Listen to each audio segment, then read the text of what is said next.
une atmosphère chaleureuse et vibrante de fraternité, devant un public venu en très grand nombre de plusieurs villes algériennes, le centre diocésain d'Alger a eu l'immense honneur d'accueillir deux figures emblématiques. Le Cheikh Ben Tounès, initiateur de la Journée internationale du vivre ensemble, en paix, et leader spirituel d'une confrérie soufie majeure, active tant en Algérie qu'à l'international, et Monseigneur Jean-Paul Vesco, archevêque d'Alger, nommé cardinal en décembre 2024 par le pape François. Ces personnalités d'exception sont venues partager leur vision, une vision urgente et nécessaire pour notre humanité, alors que nous faisons face à une violence et des défis planétaires toujours plus grands. Ils nous éclairent sur des préoccupations majeures du monde actuel. Bienvenue à toutes et à tous.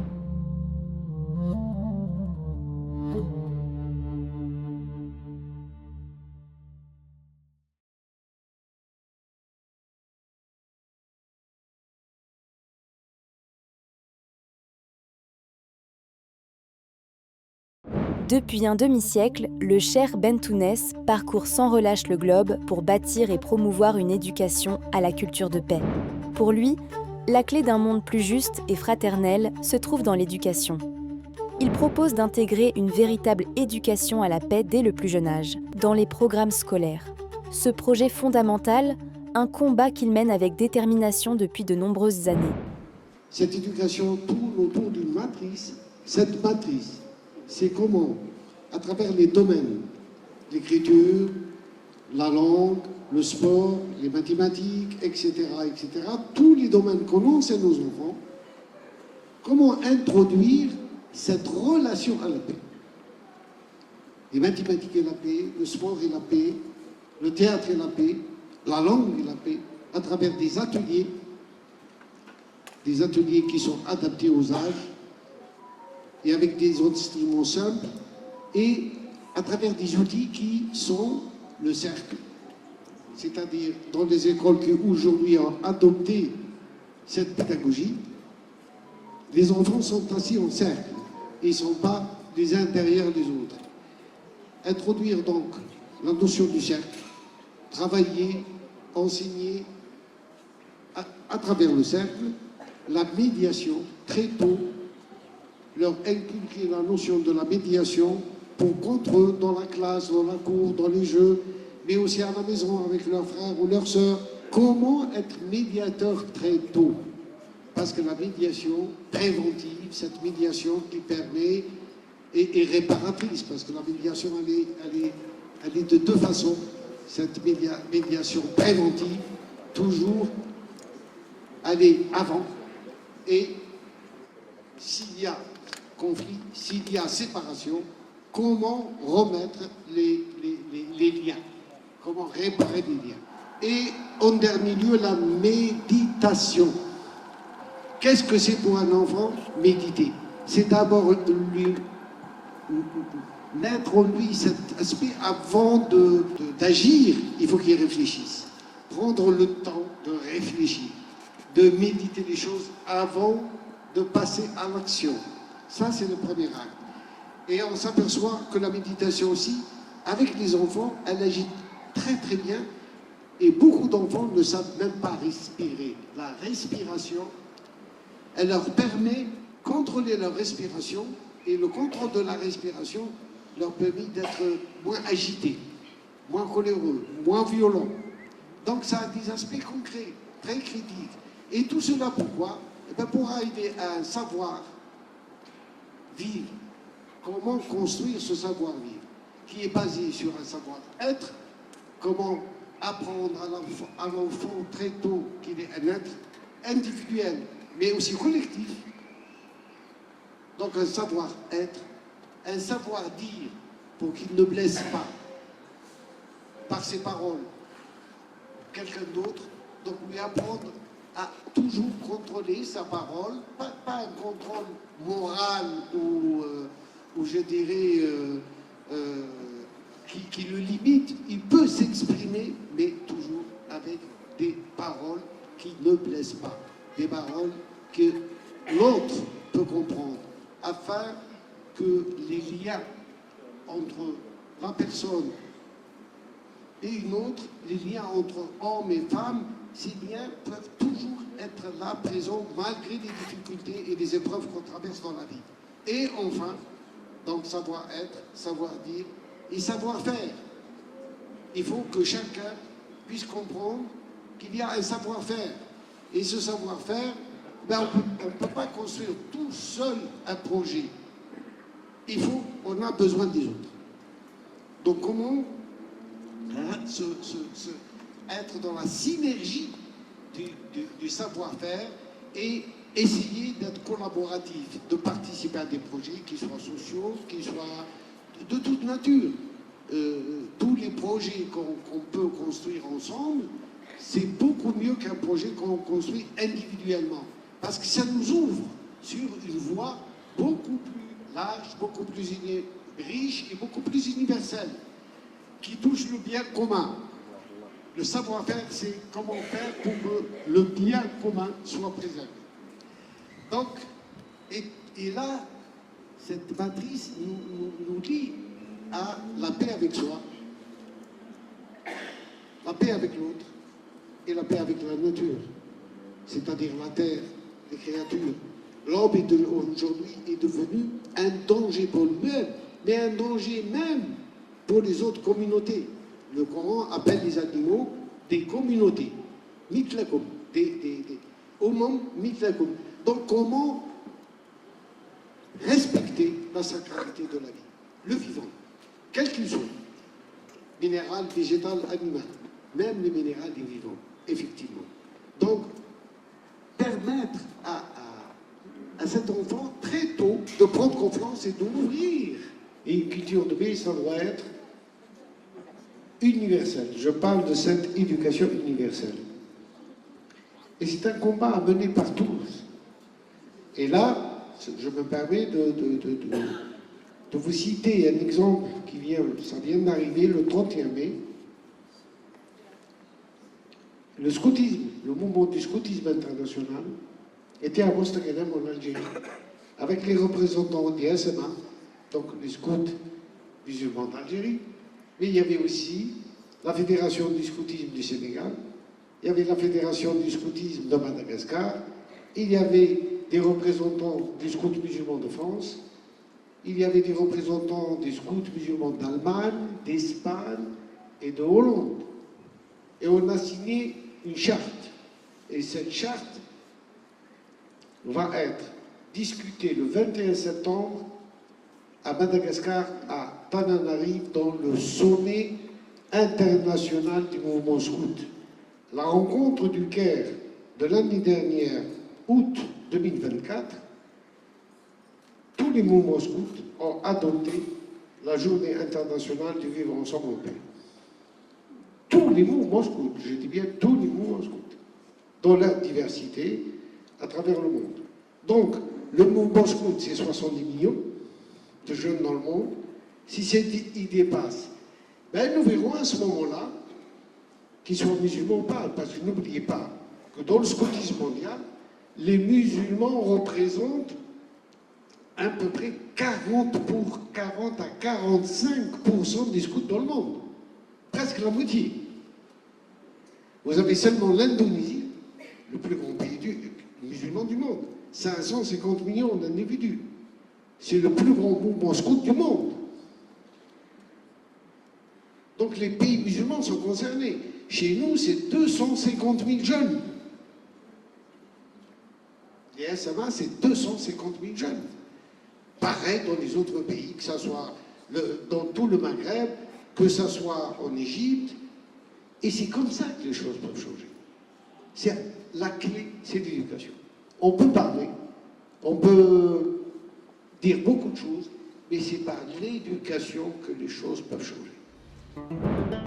Artisan infatigable et fervent défenseur du rapprochement entre les peuples, le cardinal algérien Jean-Paul Vesco évoque sans cesse le concept puissant de vivre le divin, un terme que l'on retrouve souvent au cœur de l'islam spirituel.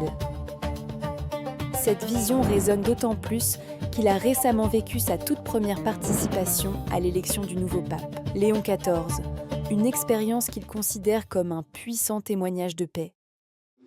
nous ne faisons pas aujourd'hui du dialogue interreligieux. Souvent, on m'interroge, on me présente comme un homme du dialogue interreligieux. Le dialogue, j'aimerais bien. C'est jamais parfait. Mais du dialogue interreligieux, je ne suis pas un homme du dialogue interreligieux. En Algérie, qu'est-ce que nous avons? Nous avons le dialogue de vie, qui fait que, d'une certaine manière, on se rencontre dans ce que l'on fait ensemble, dans ce que l'on vit ensemble, et c'est essentiel, parce que ce que nous avons en commun est tellement infiniment supérieur à ce qui pourrait nous séparer, et cette différence religieuse nous enrichit, mais c'est d'abord ce dialogue-là.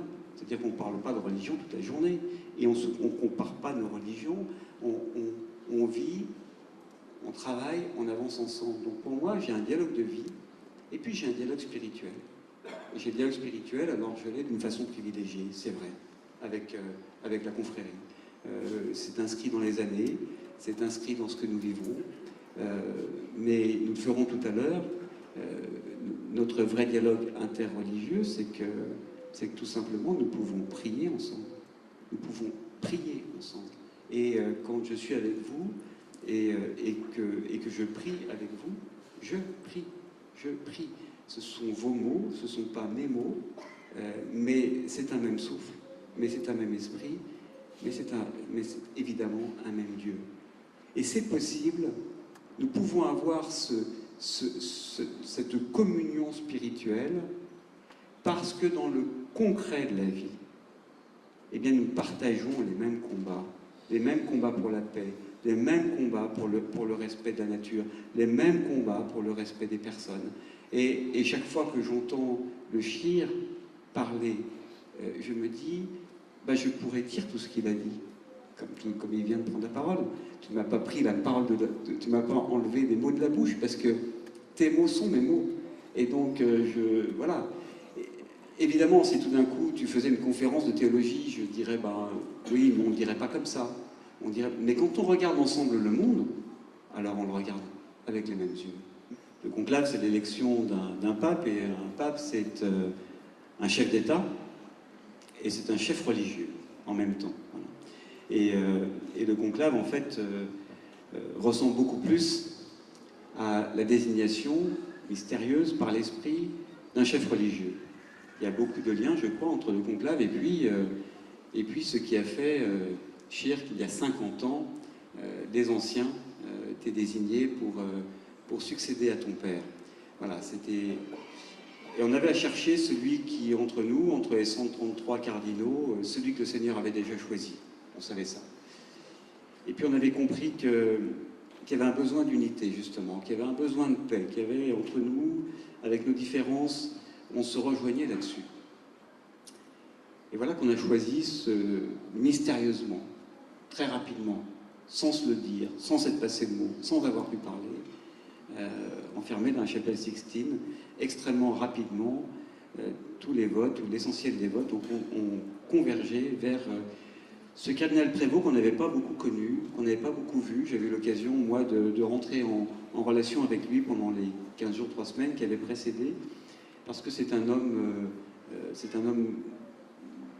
assez humble, très qui parle pas haut, qui pourrait passer un peu inaperçu, mais on savait, et c'était sa réputation, que c'était un homme de paix, que c'était un peacemaker, vraiment. Et voilà que, à peine l'avons-nous élu, il va il va se présenter à la foule et aux télévisions du monde entier. Et ses premiers mots sont « la paix soit avec vous ». La paix soit avec vous. Alors pour nous, chrétiens, c'est un mot, c'est une expression qu'on emploie quand on commence chaque messe, chaque Eucharistie. La paix soit avec vous. Mais ça nous a frappé, nous. Parce qu'on avait élu quelqu'un dont on se disait « il peut nous apporter la paix », mais j'allais dire presque entre nous. Et voilà que sa toute première parole, c'est celle qui va lui rester tout le temps de son pontificat, c'était un projet de paix. La paix soit avec vous. Et alors pour moi, évidemment, qui vient d'ici, quand j'ai entendu ce pape dire comme premier mot « la paix soit avec vous », eh bien j'ai entendu « assalamu alaikum ». C'est-à-dire que les premiers mots du pape Léo ont été « Assalamu alaykum », appeler la paix sur le monde, appeler la paix les uns sur les autres, dépasse déjà en soi, transcende complètement les différences religieuses, les différences de culture. Appeler la paix. Il a pris les mots, ses premiers mots ont été les mots de la salutation employée ici entre tous les musulmans. Et je me disais, en allant un peu plus loin, je me disais, il en est pour mes frères et sœurs de l'islam comme pour nous chrétiens. On emploie en général des mots qui sont trop grands pour nous. On parle beaucoup, nous chrétiens, on parle beaucoup d'amour. On parle d'amour tout le temps, nombre de fois où, dans une homélie, je prononce le mot amour, et ça sera encore demain, et ça sera amour, espérance, générosité, enfin tout ça, c'est tous des grands mots qu'on prononce. Et on ne tient pas notre parole, on ne tient jamais notre parole, voilà. Ils sont trop grands pour ce que nous sommes, mais ils nous élèvent tout de même. Et je me disais, ben voilà, quand un de mes frères, de mes sœurs musulmanes, ou moi-même, quand je dis « Assalamu alaykum », que la paix du Seigneur soit sur toi, soit sur vous, est-ce que j'ai conscience de ce que je dis? Est-ce que j'ai conscience d'appeler la paix du Seigneur sur la personne qui est en face de moi? Ou est-ce que finalement, c'est comme pour nous, tous ces mots, on les galvaude un peu? Est-ce que ça ne changerait pas la face du monde si on les mettait un peu plus en valeur? Quand tu disais, Chir, qu'un enfant, quand il entend prononcer la lettre, il l'écoute. On n'écoute pas nos lettres. On lui apprend à écouter les lettres. Et si on apprenait à écouter cette salutation? Si par exemple, quand on dit à quelqu'un « Assalamu alaykum », il y avait un vrai regard, un vrai échange de regard. S'il y avait peut-être même un petit instant de silence, pratiquement rien du tout. Si la paix du Seigneur, si on appelle la paix du Seigneur sur quelqu'un, c'est un geste sacré. Voilà. Et donc on échange ces gestes, et ces gestes, effectivement, ben voilà, le pape François ça a été les premiers mots du pape. Il a dit, son premier mot au monde a été « Assalamu alaykum ». La question des droits des femmes est également au centre de cette rencontre. Le cheikh Bentounès nous ouvre les yeux sur un point crucial lié à cette question. Comment les coutumes et traditions pré-islamiques, propres à chaque région, peuvent souvent interagir et parfois même se confondre avec les véritables enseignements de l'islam. Il y a une réflexion à mener parce que les coutumes et les traditions du peuple ont empêché la réalisation du projet du prophète Mohammed qui, lui, effectivement, a essayé par tous les moyens, dans cette société pré-islamique, de délivrer la femme qui était tout simplement un produit qu'on vendait, qu'on achetait et qu'on héritait. Parce que quand la femme perdait son mari, elle devenait la propriétaire de son frère. C'était ainsi. Et pour certains, ils enterraient leur fille vivante. C'est normal, on était un. Et c'était la chose qu'il a dite à plusieurs fois dans sa vie, c'était son regret et son chagrin le plus grand d'avoir enterré sa fille vivante et elle m'a enlevé le sable de ma barbe alors que j'étais en train de l'enterrer. C'est Omar ibn Khattab, c'est pas rien. Alors, si on rentre sur le débat, il faudrait que vous m'invitiez uniquement pour ça. Mais moi, je pars du principe du Coran lui-même, qui dit إن المؤمنين والمؤمنات بعد بسم الله الرحمن الرحيم إن المؤمنين والمؤمنات أولياء بعضهم بعض يأمرون بالمعروف وينهون عن المنكر. L'autorité, il donne l'autorité à la femme, une autorité égale à l'homme. Alors maintenant, bien sûr, il y a un théologien, posez la question au théologien, peut-être qu'il pourra vous donner des recettes mieux que la mienne. Mais moi, je pars du principe simple, littéral, du mot à mot du Coran qui donne l'égalité et au prophète qui dit Nisa'u shaqa'iqu ar-rijal, et son dernier prêche avant de mourir. Il a dit à qui? À la femme. La recommandation sur les femmes. Mais je trouve aussi que les femmes ne connaissent pas. C'est pour ça que je dis qu'ils ne connaissent pas leurs droits. Ils ne lisent pas les choses qui sont dans cette charia en leur faveur. Moi, j'ai vécu dans Zizaouia. Et ma grand-mère me racontait, c'est ma grand-mère, me racontait que son père, le Cheikh Alaoui, lui a appris à nager. Il l'attachait avec une corde et il lui apprenait, il a fait construire une piscine pour elle, pour apprendre à sa fille à nager. C'est dans les années 20. Nous sommes bien en retard par rapport à ce que nos aïeux ont fait. Donc, il y a tout à découvrir. Une culture, un savoir, des connaissances. On a un manuscrit d'un madhab. Vous savez ce que c'est qu'un madhab? Nous sommes le madhab al-Maliki. Il y a al-Hanbali, il y a al-Hanifi, etc. Il y a un madhab féminin, créé par une femme. Et où est-ce que ce manuscrit, qu'est-ce qu'il dit? C'est que il y avait à Tlemcen, à la mosquée de Tlemcen, on apprenait la jurisprudence, le fiqh. Il y avait combien de madhab? 17. Chez nous, en Algérie, au XIIIe siècle. Est-ce qu'on a avancé ou on a reculé? C'est peut-être le moment d'espérer de redécouvrir ce patrimoine, faire de l'archéologie et refaire ressortir toutes ces richesses oubliées, esthétiques, artistiques, spirituelles, linguistiques, et même au niveau du droit. Il y a des choses, mais fantastiques. Mais notre ignorance a appauvri. Elle nous a appauvris. Elle nous a rendus dans un état de peur constante. Cette peur constante, peut-être que je vais quitter la voie, je vais quitter le sentier, il n'y a pas cette liberté d'expression. Et c'est pour ça que l'histoire même du message mohammedien, ce n'est pas une histoire de droit. Le droit est venu plus tard. C'est d'abord une question de conviction intérieure. C'est d'abord une expérience intérieure. Ce n'est pas le droit qui a fait l'islam. S'il y a une chose qui m'a toujours impressionné dans la confrérie, c'est la place des femmes.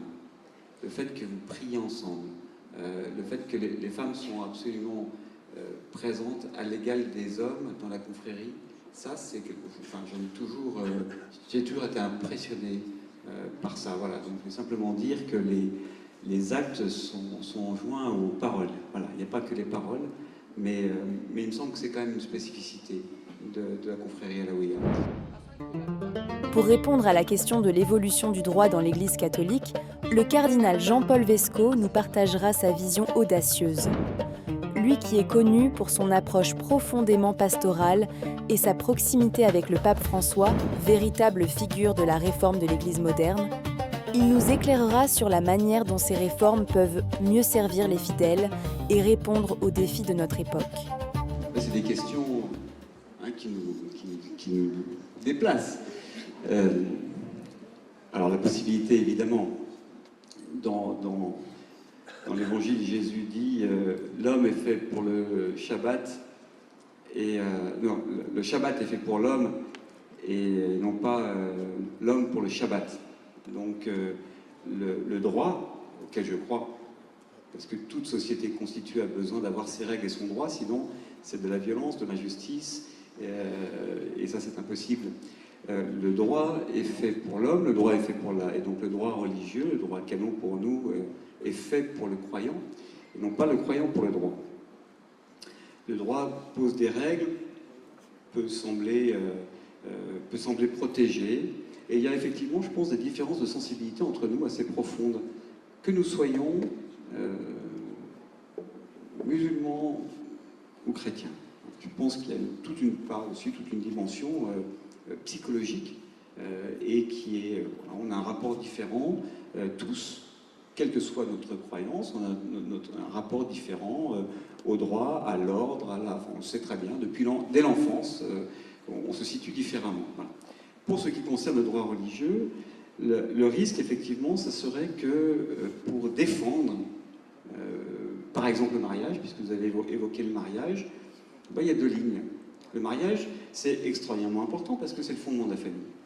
Donc, on a besoin de famille, donc on a besoin que le mariage soit protégé, on a besoin que des personnes puissent s'engager véritablement, on a besoin que des enfants puissent naître dans un foyer stable, on a besoin de fidélité, on a besoin de tout ça.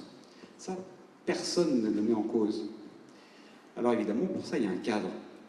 Mais ce cadre, en lui-même, ne va pas suffire à protéger le mariage. Voilà. Et évidemment, ce cadre, eh ben, il doit bouger, il doit évoluer avec le temps, il doit évoluer avec les cultures, il ne peut pas être immuable pour protéger. Nous sommes du vivant. Nous sommes tous vivants, nous sommes tous des pierres vivantes. Les sociétés que nous formons, les religions que nous formons sont des corps vivants. Eh bien pour moi, si je prends une image, pour ce qui concerne le droit religieux, je vais prendre l'image des habits, des vêtements. On a besoin d'avoir des vêtements, on est tous vêtus. C'est ce qui fait notre beauté. On a besoin de vêtements. Si on était tous sans vêtements, ça ferait... Voilà, on serait quand même pas très bien. Hein, donc on a besoin de vêtements. Et nos vêtements, bah, pour des enfants, puisque tu as pris l'exemple des enfants, bah, il faut que les vêtements grandissent avec le corps de l'enfant. Tout simplement. On doit avoir un vêtement ajusté à sa croissance et à son corps. Pas des vêtements trop grands, pas des vêtements trop petits. Et le vêtement doit grandir d'une certaine manière. Et on change de vêtements, et on ne fait pas une révolution, mais nous sommes des corps vivants. Et tout d'un coup, imaginez que le droit va être le maître du vivant, alors non, j'ai beau être juriste, j'ai beau être archevêque, j'ai beau être... pour moi, le droit n'est pas le maître du vivant. Il en est le gardien, il en est le garant, il en est un protecteur, mais c'est le vivant qui commande. C'est le vivant qui commande. Donc effectivement, je n'ai pas peur des réformes, et il y a eu celle, effectivement, d'accueil des divorcés remariés, qui pour moi était une cause de scandale dans l'Église, le fait qu'il soit, d'une certaine manière, vraiment mis sur le côté, alors, voilà, il y avait de l'ordre du scandale. Je ne vais pas revenir sur cette question, c'est une grande question, il faudrait une conférence à soi tout seul, donc je ne vais pas la faire. Mais je crois qu'effectivement, le droit de l'Église, doit aussi lui-même être réformé sans cesse, sans cesse. Et l'Église est sans cesse en train de se réformer. Et il y a entre nous, évidemment, ceux qui bloquent, ceux qui ont peur, et puis ceux qui voudraient peut-être aller aussi peut-être trop loin, trop vite, j'en sais rien. Je ne sais pas où je me situe. On n'est jamais juste, hein, on n'est jamais juste. Mais je crois que ça, c'est vraiment... voilà, c'est vraiment important de ne pas avoir peur de réformer. La place des femmes dans l'Église, par exemple, on n'y est pas du tout. On n'y est pas du tout. Je ne sais pas, mais je ne sais pas où elle est. Je ne sais pas où, quand, comment. Ça, je ne sais pas. Voilà. Parce que c'est un corps, et un corps, il avance à son rythme. Le problème, c'est qu'il faut avancer. Voilà. Si on s'arrête de marcher, ça, c'est un problème. Et donc, dans toutes les religions, une religion qui arrête d'avancer, qui arrête de marcher, qui ne sait pas, on ne sait pas où on va, mais on sait qu'on doit avancer au rythme qu'il faut. Et ça, c'est ensemble que ça se joue, que ça se décide, que ça se sent. Et voilà, on a eu un pape François qui a enfoncé des portes, qui a bousculé l'Église. Et donc là, on sentait qu'il y avait un besoin de remettre un peu plus d'unité, voilà. Et j'espère que le pape Léon, avec ce qu'il est, avec son caractère propre, va continuer lui aussi à faire avancer l'Église. Et ça, je ne le sais pas. L'Algérie, terre qui a vu naître saint Augustin, pilier du christianisme. Au sein de cette terre, le cardinal Vesco évoque son lien spirituel indéfectible avec ce saint. Pour ce qui concerne saint Augustin, effectivement, le fait que le pape Léon se soit dit comme un fils de saint Augustin, et il l'est véritablement, c'est-à-dire qu'il est américain de naissance, il est péruvien de vie, comme je suis français de naissance et algérien de vie, parce que c'est là qu'il a été évêque, parce que et puis, mais il est d'abord augustin, c'est-à-dire qu'il est rentré à 14 ans au collège, au petit séminaire des Augustins, et à 17 ans, il donne sa vie, il rentre comme un frère. Et toute sa vie va être ça. C'est-à-dire que j'aime être appelé frère parce que moi je suis dominicain, donc je suis Saint-Dominique était justement un augustinien. Voilà. Donc je suis de cette lignée spirituelle-là dans l'Église catholique. Et évidemment que quand on se définit d'abord comme dominicain ou comme lui, comme augustin. Et toute sa vie, c'est un frère, c'est-à-dire que c'est quelqu'un qui a, depuis le plus jeune âge, grandi en communauté, qui s'est confronté à la différence, qui s'est confronté aux autres, qui s'est construit comme un frère. Et ça marque forcément toute sa vie. Il a fait le parcours complet jusqu'à être maître général de son ordre, c'est-à-dire le supérieur général. Et un supérieur général, c'est quelqu'un qui passe tout son temps à visiter ses frères et puis aussi ses sœurs dans les différentes communautés. Donc il va de communauté en communauté dans le monde entier. Donc il a parcouru le monde entier et il vient et puis il vit la vie de ses frères et de ses sœurs et puis il connaît les voisins. Donc ce sont des personnes, il n'y en a pas beaucoup comme ça, qui pour, je ne sais pas, une centaine de pays au moins, a vécu, connaît le monde depuis le bas. En Algérie, il est venu 2 fois, mais quand il est venu à Bab el Oued, voilà, avec nos sœurs Augustines. Il est allé dans la Casbah, à Ben Cheneb, dans la bibliothèque où des enfants où été assassinés le frère Henri Vergès et la sœur Paul-Hélène. Il connaît, voilà. Et ça, c'est très fort. Alors effectivement, Saint-Augustin est là. Et moi, c'est intéressant de voir qu'effectivement, on va simplement redécouvrir, puis j'espère surtout qu'il va venir, j'espère surtout qu'on va pouvoir l'accueillir bientôt en Algérie. Il me l'a promis, et je sais que c'est un homme qui tiendra ses promesses, et il l'a déjà dit aux autorités de ce pays, je crois, enfin, dès qu'il a... Donc c'est quelque chose qui est là, et je sais que, voilà, je sais qu'il sera accueilli évidemment en Algérie, qu'il sera chez lui évidemment en Algérie et qu'il recevra l'accueil que nous connaissons. Mais donc ça va faire ressortir effectivement, ça va donner du volume à la grande histoire de cette terre, de notre terre, voilà, qui est multiple, qui a toute cette histoire des siècles, toute cette patine des siècles. Vous parliez de la mémoire. Le risque de la mémoire, c'est que évidemment, toute mémoire est exhaustive. Toute mémoire et malheureusement, on peut être enfermé dans une mémoire. Et puis, ça ne nous empêche pas de perdre tous les trésors qu'il n'aurait pas fallu perdre. Voilà. Et donc, nous avons besoin de mémoire. Mais nous devons interroger sans cesse notre mémoire. Et nous devons faire ressurgir les trésors de notre mémoire et ne pas avoir seulement la mémoire officielle. Dans tous nos pays, mais aussi dans nos familles, mais aussi partout. On doit, nos mémoires, la mémoire, c'est de la vie qui est là et qui nous a été transmise par les cordons ombilicaux, comme tu le disais, Chir.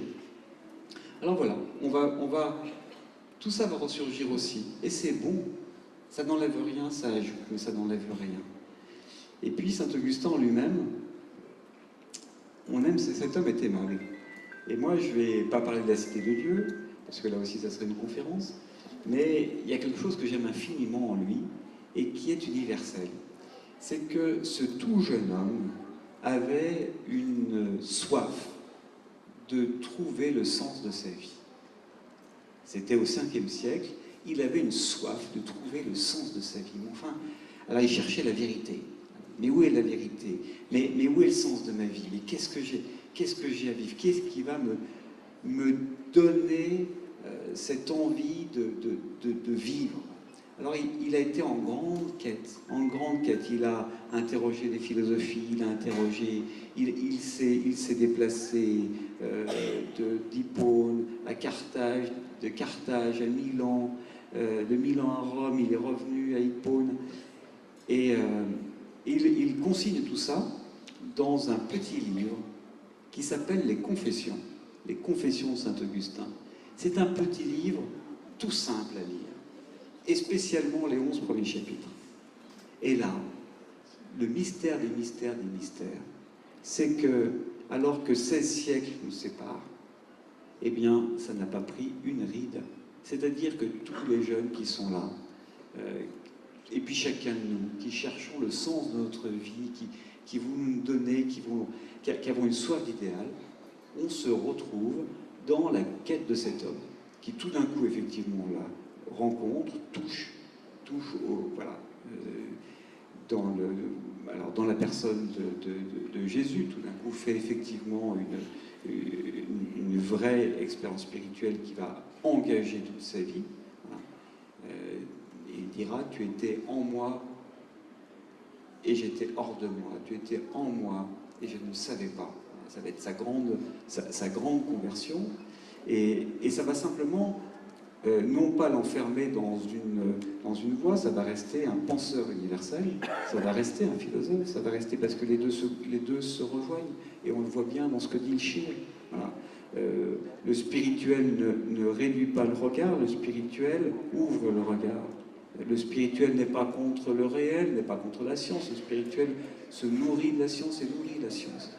Et donc on a cette belle personnalité de Saint-Augustin, qui est un homme qui après va parcourir toute cette région-là. Et puis, ce qui me touche en lui, c'est le début de sa vie, et c'est la toute fin de sa vie. C'est extraordinaire, ça. Parce que cet homme va devenir évêque, en fait, d'une petite ville. Alors, il a un rayonnement énorme, mais il reste évêque d'une petite ville. Et voilà que, au moment de sa mort, il est malade. Donc, il est dans les derniers temps de sa mort, et les Vandales vont arriver. Et une civilisation, sa civilisation, va être détruite, ou en tout cas être menacée d'être détruite. Et il n'y a pas les télévisions, il n'y a pas les mémoires. Et je l'imagine souvent, et quand on va à Hippone et qu'on est dans les restes de cette vieille Hippone, alors il y a une basilique qui est là, il y a un siège, est-ce que c'était celle-là, est-ce que c'était une autre, peu importe. Et on imagine cet homme et se dire, ben voilà, tout est fini. Tout est fini. Comment vivait-il cette toute fin d'une vie qui correspondait à la fin d'une époque, à la fin de quelque chose, comme peut-être aujourd'hui on peut se sentir parfois à la fin de quelque chose. Et voilà que 15 siècles après, eh ben, il est ce phare pour la pensée. Et donc ça donne infiniment à espérer, ça donne infiniment à porter un regard sur ce que nous faisons. Et qu'est-ce que c'est beau de vivre cette amitié, c'est-à-dire cette altérité, ce bonheur d'être ensemble, tout ce qui fait que deux amis ont du bonheur à se retrouver. Et ça n'a pas de prix. Et ça n'a pas de prix dans toutes nos relations. Pierre Claverie, c'est une parole que j'aime beaucoup, disait... je souhaiterais que tous les membres de notre Église, enfin que tous les chrétiens aient un ami musulman. J'aimerais dire l'inverse aussi, voilà. Parce que l'amitié, tout d'un coup, elle fait rentrer dans une autre dimension de la personne. Quand on a un ami, on vit différemment tout ce que vit de bon ou de difficile l'ami. Tout d'un coup, on est rapproché en sa vie. Et je rends grâce ce soir pour tout ça. C'est ce qui nous permet d'échanger, parce que nous portons un même regard sur le monde, parce que nous sommes liés, parce que nous avons conscience que nous appartenons à un tout, et que donc nous sommes des frères et des sœurs, et parce que nous avons les uns vis-à-vis des autres la confiance mutuelle que seule l'amitié peut donner. En tout cas, immense merci à tous ceux qui ont voulu, voilà, au groupe des volontaires sociales et solidaires, tous qui sont ici tout au long de l'année. Merci beaucoup. Je vois qu'il y a un enfant qui applaudit, il a raison. Eh bien, il faut applaudir. Voilà. Merci d'applaudir, bravo. Voilà. Merci à vous tous d'être venus si nombreux, vraiment, pour cette soirée. En vous voyant arriver, je me disais que peu importe ce qu'on allait dire, et je l'ai dit au CHIR quand on est arrivé, je me dis, tu sais, peu importe ce que l'on va dire, parce que les cœurs sont déjà ouverts. Voilà, et que de toute façon, c'était déjà gagné avant même que nous l'avons. C'est un véritable soulagement de voir qu'en Algérie, terre si marquée par les épreuves passées, le dialogue et le vivre ensemble en paix entre chrétiens et musulmans demeurent non seulement possibles, mais aussi porteurs d'espoir. La paix au cœur de l'éducation. C'est le message fort que cette rencontre fraternelle et historique porte aujourd'hui. Ensemble, avec tous les acteurs engagés, nous pouvons faire de la culture de paix une réalité concrète dans nos programmes scolaires. Nous vous invitons à nous rejoindre et à signer la pétition dès maintenant afin de demander au gouvernement et aux décideurs d'inscrire ce projet dans nos écoles. Merci de nous avoir suivis.